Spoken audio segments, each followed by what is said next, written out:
네, 안녕하세요. 이번 7주차에서는 저희 이제 저번 주에 배웠던 리스트에 이어가지고, 추가적인 자료 구조인 튜플, 그리고 딕셔너리, 그리고 세트, 그리고, 문자열인 스트링이라는 것을 좀 보도록 하겠습니다.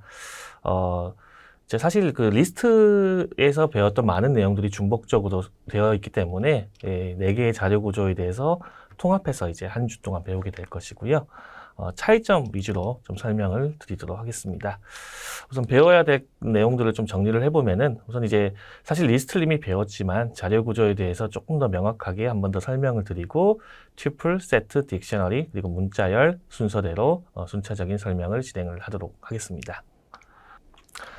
우선 자료 구조, 데이터 스트럭처라는 것을 좀 살펴보도록 하겠습니다. 사실 우리가 보통 컴퓨터 사이언스를 공부하는 전공 분야에서 가장 기초적인 과목 중에 하나가 이 자료 구조 또는 데이터 스트럭처라고 불리는 그 주제가 되겠습니다. 목적은 뭐냐면은 이제 여러 개의 자료를 저장하는 방식이고, 그리고 이것을 어떻게 효율적으로 관리하느냐에 대해서 그 데이터의 맞춤형으로 만들어진 여러 가지 방식들을 의미한다라고 보시면 됩니다. 사실 기존의 C나 C++ 같은 경우는 물론 제공되어진 자료 구조도 있지만은 필요할 경우 본인이 직접 이런 데이터 스트럭처를 구현을 해서 사용을 했어야 되는데, 파이썬 같은 경우는 이런 손쉽게 사용하고 범용적인 자료 구조를 기본적인 클래스도 제공을 해주고 있기 때문에 손쉽게 사용이 가능하다는 장점이 있습니다. 그럼 이제 어떠한 자료 구조를 선택해야 될 것인가? 지금까지 우리는 리스트라는 것 하나만 봤는데 지금 4개의 자료 구조를 더 볼 거잖아요. 그럼 이제 프로그램을 작성을 하실 때 그 작성의 목적에 맞게, 그리고 어떤 목적으로 할 것이고 어떻게 하면 효율적인 것인가를 좀 고민을 해서 사용될 자료 구조를 선택을 하셔야지 될 것 같습니다. 예를 들어서 우리가 이제 소셜 네트워크 서비스를 파이썬으로 구현했을 때 팔로워에 대한 정보를 어떻게 저장을 할 것인가, 그리고 한 명의 사용자에 대한 어떤 팔로워 정보를 저장하는 방식, 여러 명의 팔로워가 존재하고 있을 텐데요. 우리가 앞 시간에 학습한 리스트가 사실 가장 좋은 하나의 옵션이 될 것 같습니다. 그죠? 하지만 이번 시간에 배울 딕셔너리라든지 세트로도 저장이 가능하고, 따라서 지금 내가 어떤 프로그램을 짜는가에 따라서 적절한 자료 구조를 사용하셔도 되고, 또 이것이 정답은 하나는 아니다라고 하는 것을 말씀드리면서 이야기를 시작을 하겠습니다. 자, 우선 시퀀스란 말부터 좀 시작을 하겠습니다. 파이썬에서 가장 기초적인 자료 구조는 이제 시퀀스라는 놈이 됩니다. 사실 이제 여러 가지 자료 구조들은 이제 시퀀스를 기반으로 해가지고 시퀀스를 부모로 해가지고 상속받은 형태로서 구성이 되어 있는데요. 기본적인 구성은 어떤 특징을 가지고 있냐? 여러 개의 데이터를 저장할 수 있고, 각각의 데이터를 보통 이제 엘리먼트 또는 아이템이라고 한다. 리스트하고 동일하죠. 그리고 순서가 있다라는 얘기가 있는데, 이 순서가 있는 것은 특정한 자료 구조만 순서가 있습니다. 순서가 없는 것도 분명히 있다라고 보시면 되고요. 그리고 이제 순서가 있을 경우에는 이제 번호가 붙여져 있고, 이것이 이제 인덱스라는 어떤 방의 번호로서 사용이 가능한다. 그리고 이제 파이썬에서는 6개의 내장 시퀀스가 있는데, 스트링, 바이트, 그리고 바이트 어레이, 그리고 리스트, 튜플, 레인지라는 6개의 내장 시퀀스를 가지고 있습니다. 근데 이제 우리가 딕셔너리, 세트 이런 것들이 지금 여기 빠져 있는데, 이 두 가지는 좀 다른 형태라고 보시면 되죠. 즉 순서가 없고 그 인덱스가 없는 형태라고 보시면 될 것 같습니다. 그리고 이제 이런 시퀀스에서 파생된 6가지 내장 시퀀스 같은 경우는 인덱싱이라든지 슬라이싱, 그리고 덧셈, 곱셈과 같은 우리가 리스트에서 배운 모든 연산이 다 지원이 가능하다라고 보시면 되고, 그 외에도 파이썬에서 제공하는 내장 함수들, length라든지 아니면 max, min 같은 내장 함수들을 얼마든지 사용이 가능하다라고 보시면 될 것 같아요. 우선 첫 번째로 우리가 볼 것은 튜플입니다. 그죠? 근데 이제 튜플을 보기 전에 다른 기초적인 리스트를 좀 보도록 하죠. 기초적인 자료 구조. 스트링은 사실 우리가 리스트를 얘기할 때 스트링도 리스트의 하나의 종류라고 얘기했지만은 사실 별도로 따로 관리하고 있고요.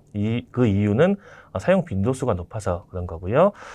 순서가 있고 인덱싱이 가능한 것이 스트링의 형태라고 우리가 배웠죠. 그죠? 인덱스가 있고 리스트하고 동일한 형태를 가지고 있고, 대신 이제 스트링은 문자를 저장하는 리스트라고 보시면 되고, 일반적인 리스트는 꼭 문자가 아니더라도 여기 어떤 문자열이 들어갈 수도 있고, 더블 값이 실수 값이 들어갈 수도 있고, 또는 이제 정수 값이 들어갈 수도 있고, 그런 형태 여러 개의 데이터 타입을 동시에 지원하는 것이 리스트입니다.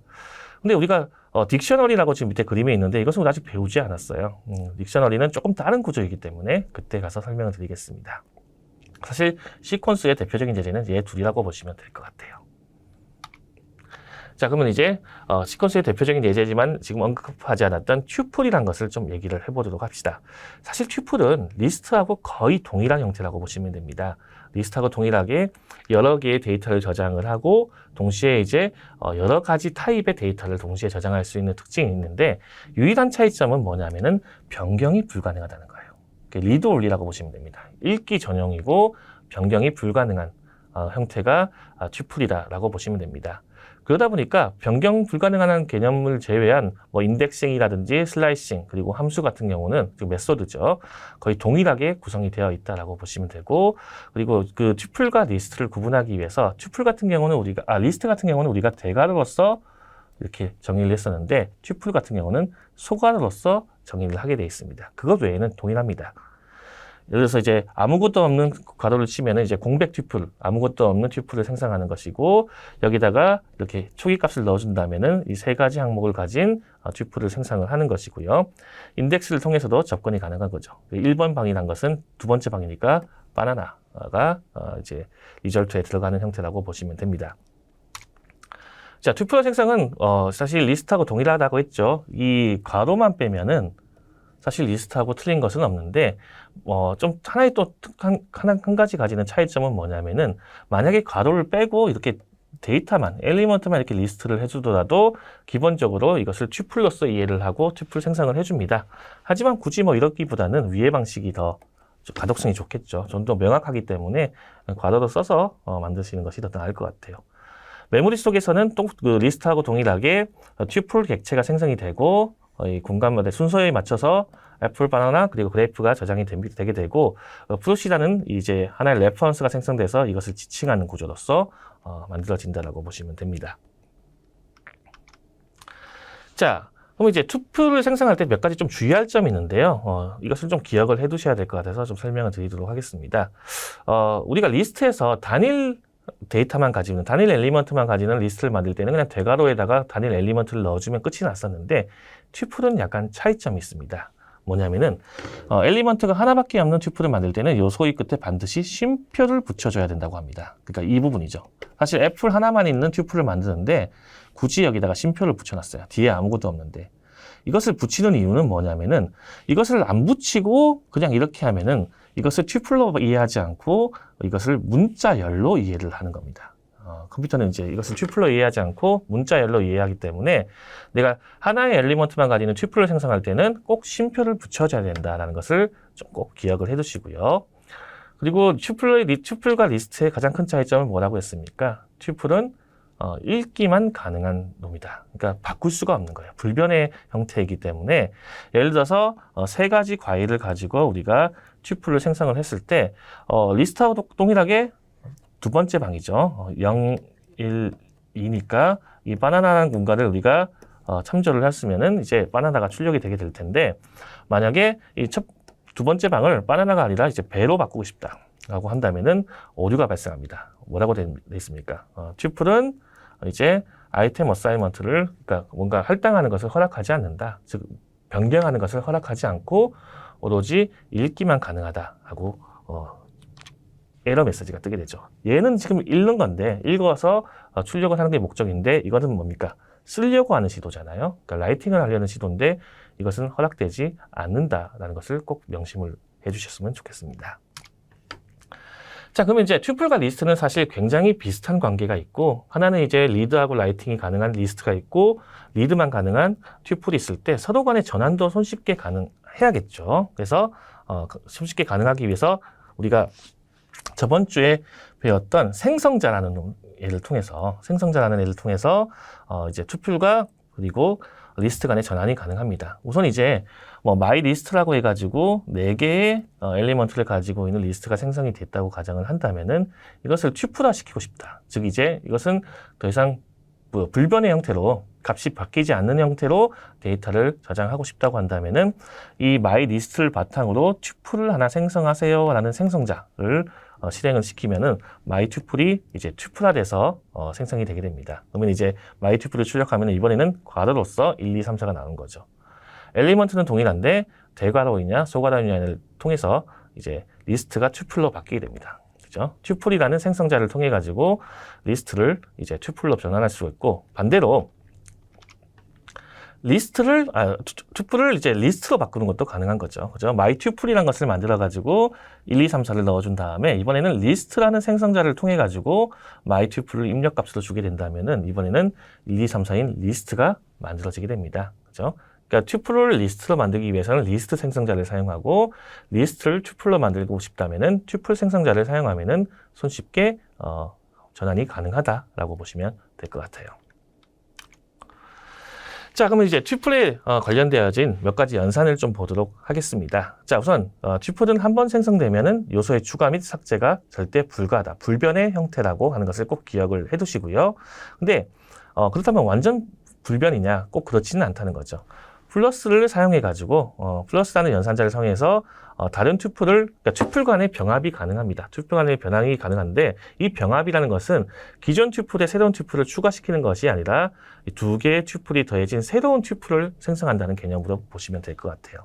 예제를 본다면은 원래 이제 프루츠라는 것을 만들어 가지고 세 가지 과일을 우리가 튜플로서 넣어두는데, 여기다가 이제 피어 그리고 키위를 추가적으로 넣고 싶다, 배하고 키위를 추가적으로 넣고 싶다고 했을 때는 이 더하기 연산자를 통해 가지고 기존 튜플에다가 이 두 개의 추가적인 튜플을 집어넣을 수는 있습니다. 근데 이것이 기존 튜플에 집어넣는 것이 아니라 새로운 프루츠라는 튜플이 생성돼서 이것이 병합되어 있는, 얘하고 얘가 병합되어진 새로운 튜플이 생성된다는 개념으로 보시면 될 것 같아요. 자, 그리고 심지어는 이런 것도 가능합니다. 튜플과 리스트는 이웃사촌이기 때문에 리스트에다가 튜플을 추가를 시킬 수가 있습니다. 예를 들어서 10, 20, 30으로 리스트를 하나 만들어놨는데 여기다가 40, 50이라는 튜플 하나 리스트에다가 추가가 된다면은 이거는 사실 리스트하고 튜플의 병합이잖아요. 이럴 경우는 튜플이 리스트로 바뀌어가지고 지금 타겟이 되는 것이 지금 리스트지 않습니까? 그죠? 리스트에다가 튜플을 더하는 거기 때문에 튜플을 리스트로 전환시켜가지고 병합 연산을 처리하게 됩니다. 이 타입이 바뀌는 과정은 자동으로 처리가 된다라고 보시면 될 것 같습니다. 그러니까 여기서 만들어진 최종 결과물은 리스트가 된다라고 보시면 될 것 같아요. 자, 이번에는 이제 패킹과 언패킹이라는 개념을 보도록 하겠습니다. 사실 이제 패킹이란 말은 뭐냐면은 여러 개의 변수를 가지고 하나의 튜플을 생성하는 과정이라고 보시면 돼요. 사실 튜플을 정의하는 과정 자체가 패킹이라고 보시면 됩니다. 우리가 아까 앞에서도 세 가지 과일, 사과하고 바나나하고 포도를 가지고 T라는 튜플을 만들어내는 명령어지 않습니까? 이것이 튜플 패킹이라고 얘기하는 거죠. 튜플의 정의 자체가 패킹이라고 얘기를 합니다. 그러면 사실 이제 패킹 자체는 튜플을 정의하는 거기 때문에 큰 의미가 없어 보이는데, 문제는 뭐냐? 반대로도 갈 수 있다는 거죠. 언패킹. 튜플에 저장된 데이터를 다시 개별 변수로서 하나씩 떼어내는 것이 가능하다는 겁니다.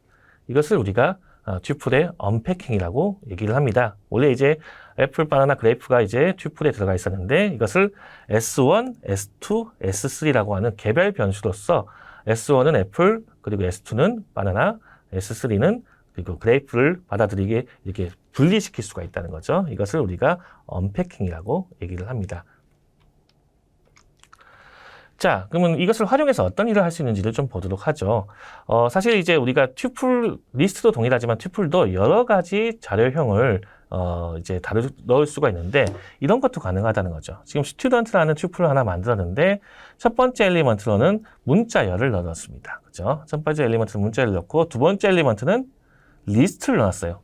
그러니까 스튜던트라는 튜플에는 지금 엘리먼트가 두 개밖에 없습니다. 근데 하나는 문자열이고 하나는 리스트가 되는 거죠. 그죠? 이런 두 개의 엘리먼트가 있는데 이것을 언패킹을 해보겠다는 거예요. 문자열 따로, 그리고 이제 리스트 따로. 그러면 이제 언패킹을 위해서는 튜플이 뒤에 오게 되죠. 그리고 이 앞에 있는 킴이란 것이 네임에 들어가게 될 것이고, 그 다음에 뒤에 있는 리스트가 그레이드에 될 겁니다. 그러니까 이름과 그리고 학점이 이제 분리돼서 저장이 되게 되는 거죠. 그래서 네임을 출력하면은 문자열 하나가 출력되고 그레이드를 출력하면은 우리 학점이 이렇게 출력되는 형태가 됩니다. 자, 이게 언패킹을 한 예제인데요. 여기서 잠깐 조금 더 그 설명이 필요한 부분이 뭐냐면은 조금 애매한 부분이 있어요. 우리가 튜플은 불변이 자령입니다. 그죠? 바꿀 수가 없죠. 처음 초기화가 이루어진 다음에 바꿀 수가 없다라고 했는데 이 튜플 안에 지금 뭐가 들어가 있냐면은 리스트가 튜플 안에 들어가 있어요. 요 놈이죠. 요 놈이 지금 튜플 안에 있는 엘리먼트로 들어가 있습니다. 리스트는 값을 얼마든지 바꿀 수 있는 애인데 튜플 안에 들어감으로 인해서 리스트가 그러면 값을 바꿀 수가 없는 것인가? 그렇지는 않다는 거죠. 그러니까 요소로 들어간, 그러니까 튜플 안에 있는 엘리먼트로 들어간 리스트에 대한 수정은 가능하다는 겁니다. 가능하다. 즉 이제 이 스튜던트에 대해서 두 번째 항에 세 번째는 바꾸겠다. 얼마든지 가능하다는 거죠. 이것은 리스트의 항목이기 때문에 근데 사실 이제 이게 뭐 그렇게 많이 쓸 일은 없을 것 같아요. 그래도 이게 가능하다는 것을 좀 기억을 해두셨으면 좋겠습니다. 자, 패킹과 언패킹을 활용해서 어떤 것도 가능한지 하나의 예제를 좀 보도록 할게요. 우선 단일 변수로서 10이란 값을 n1에다 저장을 했고 그리고 90이란 값을 n2에다가 저장을 했습니다. 그리고 나서 n2하고 n1을 이제 순서를 바꿔가지고 하나의 그 튜플로 만든 거죠. 이것은 패킹입니다. 그죠? 패킹이 우선 이루어졌어요. 패킹이 이루어진 결과를 다시 n1, n2로 언패킹을 시키는 거죠. 이러면 어떻게 됩니까? n1과 n2를 이제 스와핑하는 그런 형태가 되는 거죠. 스와핑을 시키는. 그러니까 두 개의 변수의 값을 서로 바꾸고 싶을 때, 스와핑 시키고 싶을 때, 이 튜플의 패킹과 언패킹을 사용하면 굉장히 손쉽게 변경이 가능하다라고 보시면 됩니다. 자, 그리고 이제 튜플이 가장 많이 사용되는 것이 뭐냐면은 함수의 결과값을 반환할 때 튜플이 가장 많이 사용됩니다. 아마 함수 챕터에서 이미 한번 학습이 됐을 거라고 생각을 하는데요. 이제 한 개의 값만 반환된다면은 한 개의 값만 이제 함수에서 리턴이 된다면은 단일 변수로서 그 결과값을 받으면 되는데 두 개 이상의 함수의 결과값을 반환된다면은 그때는 튜플로서 반환이 된다는 거죠. 예를 들어서 서브라는 펑션에 의해서 두 개의 값이 리턴이 됐다고 가정을 합시다. 그때는 이제 두 개의 값이 튜플 형태로 들어오게 되는데 이 튜플이 언패킹 시켜가지고 n1, n2로서 값을 분리해서 넣을 수도 있다는 거죠. 그러니까 여기서도 패킹과 언패킹이 동시에 이루어졌다라고 보시면 될 것 같습니다. 자, 그리고 튜플에 있는 좀 특이한 한 개의 그 메소드를 좀 보도록 하죠. 사실 이것은 리스트에도 있는 메소드인데 튜플에서 좀 더 많이 사용돼서 별도로 여기서 설명을 드리도록 하겠습니다. enumerata라는 메소드인데요. 우리가 이제 리스트 또는 튜플에 대해서 각 요소를 추출할 때 그 인덱스를 동시에 추출하고 싶다라는 경우가 생길 수도 있을 거예요. 예를 들어서 지금 리스트인데 애플, 바나나, 그레이프라는 리스트가 세 개의 엘리먼트를 가지는 리스트가 있습니다. 이것을 이제 그냥 애플, 바나나, 그레이프를 이제 언패킹을 하면은 각각이 이제 단일 변수에 들어가게 될 텐데 그게 아니라 기존 이제 그 리스트에 있는 인덱스 값을 동시에 가져오겠다. 즉 인덱스하고 엘리먼트를 하나의 셋으로 이제 하나의 튜플화 시켜서 가져오고 싶을 때 사용하는 것이 enumerate라고 보시면 됩니다. 그럼 이제 0번째 방에는 애플이 들어가 있고 1번째 방에는 바나나가 들어가 있고 두 번째 방에는 그레이프가 들어가 있어요. 이렇게 세 개의 튜플이 반환된다라고 보시면 되는 거죠. 그러면 이제 코드로 본다면은 플로치라는 이제 하나의 리스트를 만들어 놓고 enumerate를 통해 가지고 플로치를 이제 분석을 그러니까 갈기갈기 찢는다고 보시면 되죠. 그죠? 찢는데 인덱스 값이랑 그리고 밸류 값으로 되어 있는 이제 하나의 튜플을 이제 언패킹 시켜 가지고 인덱스는 인덱스에 저장하고 밸류는 밸류에 저장해서 이것을 각각 출력하면은 0, 1 애플, 1 바나나, 2 그레이프가 출력되는 결과를 만들 수가 있는 거죠. 그러니까 이루미네이터의 결과값은 튜플로 패킹된 결과값이 나오고 이것을 이제 언패킹을 해가지고 다시 받아들인다라고 보시면 됩니다. 자, 사실 지금 뭐 리스트하고 튜플에 대해서 계속 저번 주에 배웠던 리스트와 튜플은 사실 거의 비슷합니다. 리드 올리라는 차이점이 있는데, 근데 왜 리스트만 있으면 되지 튜플을 굳이 사용을 해야 되느냐라는 좀 궁금증이 드실 것 같아요. 우선 이제 튜플을 사용하는 목적은 변경 불가능하다는 전제 조건 하에서, 변경이 필요 없다는 전제 조건 하에서는 이제 튜플을 사용해서 하는 것이 더 빠른 장점이 있고, 그리고 이제 다음 장에 이제 설명될 우리가 딕셔너리라는 것의 키가 사실 변경 불가능한 어떤 특징을 가져야 되거든요. 그 키 값으로 우리가 튜플을 사용할 수 있다는 장점도 있습니다. 그리고 이제 내가 만든 코드를 다른 사용자가 뭔가 사용을 할 때 어떤 보안, 그러니까 내가 많은 정보를 누구도 못 건드리게 하는 불변의 어떤 객체를 만들고 싶을 때도 튜플을 사용하는 장점이 있는 거죠. 그 외에는 거의 비슷하다고 보시면 되고요. 이제 메소드는 사실 이제 튜플 같은 경우는 불변이기 때문에 변경을 하는 몇 개의 메소드가 빠져가지고 리스트보다는 메소드의 개수가 좀 작습니다. 하지만 그 외에 변경하는 것 외에는 거의 동일한 메소드를 사용하고 있다라고 보시면 될 것 같습니다. 자, 이번에는 이제 그 튜플과 다른 세트라는 새로운 자료 구조를 좀 얘기를 해보도록 합시다. 튜플과 리스트는 굉장히 유사한 자료 구조였는데 세트는 좀 많이 달라요. 근데 이제 세트는 어떤 점이 다른지를 좀 보도록 합시다.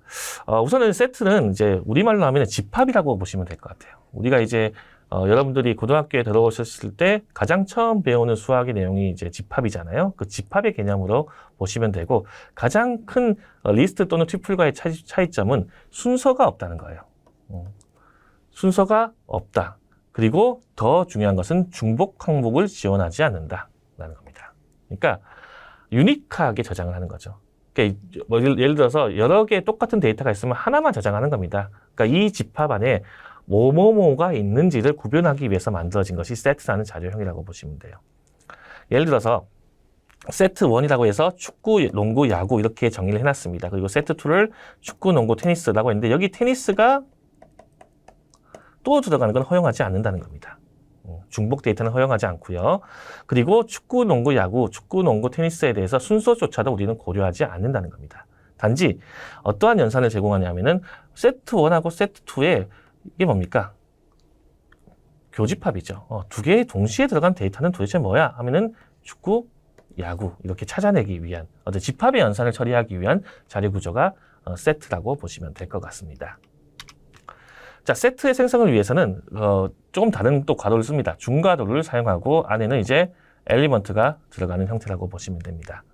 자, 그래서 1, 2, 3을 넣고 중괄호를 치주면 이제 하나의 넘버즈라는 세트가 만들어지고요. 그리고 공백 세트를 생성할 때는 이렇게 하는 것이 아니라 이걸 사용하는 것이 아니라 세트라는 것을 사용을 합니다. 세트라는 생성자를 통해서 생성을 하게 되는데 그 이유는 뭐냐? 이 중괄호가 딕셔너리에서 똑같이 사용이 되거든요. 그래서 세트의 경우는 공백된 세트를 이런 식으로 중괄호 두 개 넣어서 만드는 것이 아니라 세트라고 불리는 자기의 생성자를 통해서 공백 세트를 제작을 하게 됩니다. 자, 다시 한번 말씀드리지만은 여기에 1, 2, 3을 넣어서 세트를 만들었다면 얘들은 순차적인 개념이 아니라 그냥 3개의 데이터일 뿐이지 순서는 존재하지 않는다라고 보시면 됩니다. 자, 생성자를 활용하고 이 공백 세트를 이런 식으로 중괄호로서 만들 수는 없다. 얘는 딕셔너리로 갑니다. 이런 식으로 하면 딕셔너리, 공백 딕셔너리를 만드는 형태로 가기 때문에 이런 식으로 사용할 수는 없다는 것을 좀 기억을 했으면 좋겠습니다. 자, 그러면 이제 리스트를 활용해서 세트를 정의할 수가 있느냐? 그래서 세트라는 생성자를 입력값으로 리스트를 제공했을 때는 어떤 일이 벌어지는지를 좀 살펴보도록 하죠. 우선 리스트가 1, 2, 3, 1, 2, 3입니다. 근데 세트는 뭐라고 했죠? 하나의 데이터만 있으면 된다고 했습니다. 그죠? 하나의 값을 가지는 하나의 데이터만 가지고 중복 데이터를 허용하지 않기 때문에 이 1, 2, 3, 1, 2, 3을 가지고 우리가 세트를 만들게 되면은 1, 2, 3, 3개의 데이터가 이 리스트에 존재하고 있어요. 하고 하나로 전환되게 됩니다.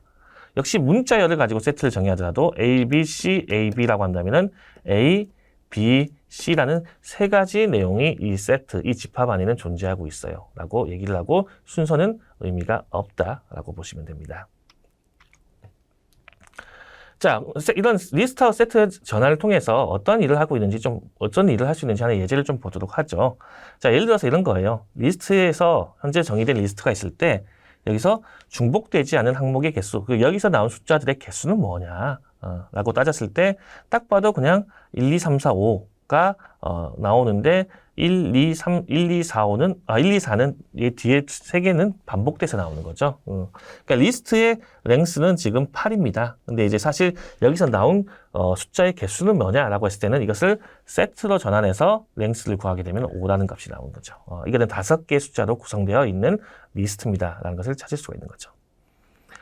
네, 그리고 두 리스트 간에 중복되는 항목을 찾고 싶다라고 가정을 한다면은 우리가 아까 이제 그 세트가 결국엔 집합의 형태이기 때문에 교집합, 학집합 이런 연산이 지원이 되거든요. 그래서 리스트 하나를 만들고 리스트 하나를 만들어 가지고 두 개를 세트로 변환한 다음에 얘 같은 경우가 이제 교집합의 연산자입니다. 뒤에 다시 한번 설명이 되겠지만은 두 개의 집합 간의 교집합은 3, 4, 5가 되겠죠. 이렇게 하나의 세트가 별도로 결과물이 나오는 것을 볼 수가 있습니다.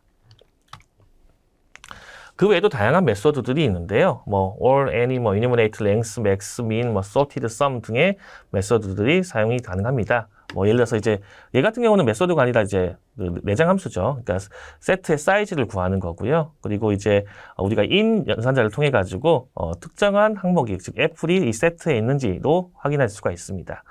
그리고 우리가 세트는 이제 순서가 없기 때문에 인덱스가 없어요. 인덱스가 없지만은 이제 in이라는 연산자를 통해 가지고 순차적으로 항목에 접근은 가능하지만은 이것의 순서는 우리가 순서는 없다라고 했잖아요. 그래서 이 순서대로 그냥 넣어진 순서대로 그대로 출력될 뿐인데 만약에 순서의 의미를 붙이고 싶다면은 여기다가 이제 이 출력 전에 sorted라는 내장 함수를 통해 가지고 먼저 내부에 있는 엘리먼트를 정렬시킨 다음에 출력을 하게 되면 어떤 순서적인 의미도 강제적으로 만들 수는 있다라고 보시면 됩니다. 자, 세트의 요소를 추가하고 삭제하는 것으로 이제 add하고 update하는 메소드가 있는데요. add는 이제 단일 항목을 추가시키는 거고요. 그리고 update는 다수의 항목을 추가시킨다고 보시면 됩니다. 자, 제거할 때는 이제 remove 그리고 discard clear라는 것을 쓰면 되는데 remove는 이제 삭제하는 요소가 있으면 삭제를 하는데 요소가 없으면은 예외라는 것이 발생되게 됩니다. 없어요, 못 찾겠어요 라는 에러 메시지가 뜨게 되는데 그런 것을 방지하기 위해서는 discard를 쓰면 되죠. 또는 이제 remove 전에 if문을 통해서 in 연산자를 통해서 있는지 없는지를 확인하고 지우면 문제는 없을 것 같습니다. 그죠? 그리고 clear는 모든 요소를 삭제하는 그런 메소드라고 보시면 될 것 같습니다. 자, 세트도 이제 함축 연산, 이제 그 컴프레션을 통해서 정의가 가능한데, 예를 들어서 이런 걸 보도록 하죠. 리스트를 하나 만들어 놨어요. 리스트 하나 만들어 놓고, 지금은 세트를 만들기 때문에 이렇게 괄호를 만들고 있는데, 현재 리스트에 들어가 있는 X에 대해서 이것이 짝수인 것들만 세트에다가 집어 넣어 주세요. 라고 한다면 짝수는 요거가 되는데, 중복은 허용되지 않기 때문에 결과는 2하고 4가 출력이 되게 됩니다. 그러니까 함축 연산도 세트에서 처리가 가능하다. 당연히 튜플도 가능했겠죠. 자, 여기까지가 이제 기본적인 세트에 대한 내용이었습니다.